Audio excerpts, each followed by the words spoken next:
এবার রাতের অন্ধকারে পুকুর ভরাটের অভিযোগ উঠল পুকুর মালিকের বিরুদ্ধে। ঘটনা বাঁকুড়ার কতুলপুরে।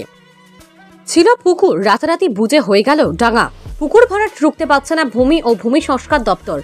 জেলায় একের পর এক পুকুর ভরাট হয়ে যাচ্ছে। প্রশাসনের নাকের ডগার উপর দিয়ে প্রশাসন ব্যবস্থা নিচ্ছে কই?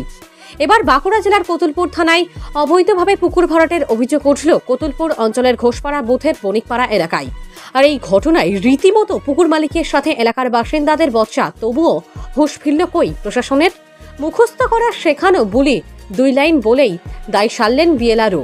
প্রশ্ন উঠছে, মুখের কথার সাথে বাস্তবে কাজ হবে কি, নাকি তদন্ত করে দেখবে এই আশ্বাসী সার? যে দপ্তর মুখ্যমন্ত্রী মমতা বন্দ্যোপাধ্যায়ের, সেই দপ্তরের মুখ্যমন্ত্রী নিজে, আর সেই দপ্তরে বেশি দুর্নীতি। মুখ্যমন্ত্রী নিজে স্বীকার করলেও ঘুঘুর বাসা ভাঙতে পারছে কই? প্রশ্ন বুদ্ধিজীবী মহলের। মামাটি মানুষের সরকার বলেই কি বাঁকুড়া জেলায় এত মাটি চুরি দিনের পর দিন? এবার ও যদি লিগালি বুঝতে পারে পুকুর, ও বুঝুক, আমাদের অসুবিধা কিছু নাই। কারা বুঝাচ্ছে? ওই চন্ডী মেডিকেল হল, অজয় সিং। পুকুর কি বোঝানো যায়? আমরা তো যতটুকু জানি যে পুকুর তো রেকর্ডে থাকলে পুকুর কোনোদিন বোঝাতে পারা যায়নি।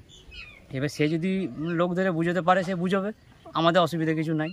আপনারা কি সম্মুখীন হচ্ছে সমস্যা? আমাদের সমস্যা হচ্ছে এই যে এতগুলো বাড়ির জল এই যাবে কোন দিকে, এটা যদি বুঝে যায় তাহলে একটা নিকাশি ড্রেন করতে হবে।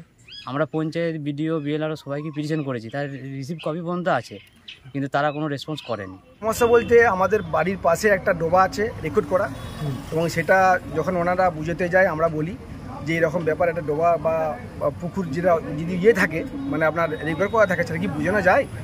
বা আমরা ইয়েকে বলতে গেছিলাম, ওই আমাদের যে পঞ্চায়েত মেম্বার রেবতী রায়, উনি বললেন যে না, অসুবিধা কিছু না, তোদের কিছু অসুবিধা হবে না, আমরা মোটামুটি সব বুঝিয়ে সব ব্যবস্থা করে দিই। দিয়ে উনি বললেন যে পঞ্চায়েতে একটা মিটিং ডাকবো। আমি ঠিক আছে, তাহলে পঞ্চায়েতে মিটিং ডাকুন, আমরা বলবো। পঞ্চায়েত মিটিং না ডেকে ওরা অটোমেটিক ওরা মাটি ভর্তি করে দেয় এবং চারিও যায়। আমি যখন ফোন করি ওনাকে, যখন বলি, উনি তখন বলেন যে আমাদের কিছু করা নাই, তোর উপমহল যা খুশি কর, আমাদের কোনো অসুবিধা কিছু নেই। আমি করিনি। পাশাপাশি দুটো ডাক, যেটা ডাঙা বলে উল্লেখ, তাতে মাটি ফেলেছি। পুকুরটা 20 বছর আগে মজে গেছে, কোনো মাটি পড়েনি। ওটা বুঝতে ভুল হচ্ছে, যারা অভিযোগ করছে, মিথ্যা অভিযোগ করছে। ওটা পাশাপাশি দুটো দাগ করি বোঝা যেতে পারে, কিন্তু 3188 পুকুর বলে যেটা 6 শতক, তাতে মাটি পড়েনি। আমার নাম অজয় সিংহ। হ্যাঁ, এই বিষয়ে একটা অভিযোগ আমরা পেয়েছি এবং সরজমিন তদন্ত করার জন্য আমরা কনসার্ন আড়াইকে দেওয়া হয়েছে। রিপোর্ট এসে গেলে পর উপযুক্ত ব্যবস্থা যারা করেছে, অভিযোগকারী যারা বলছে, যারা এই বিষয়ে জড়িত আছে, তাদের বিরুদ্ধে যথোপযুক্ত আইন ব্যবস্থা নেওয়া হবে এবং পুকুরটা পুনরায় করা যায় সে ব্যবস্থা করা হবে।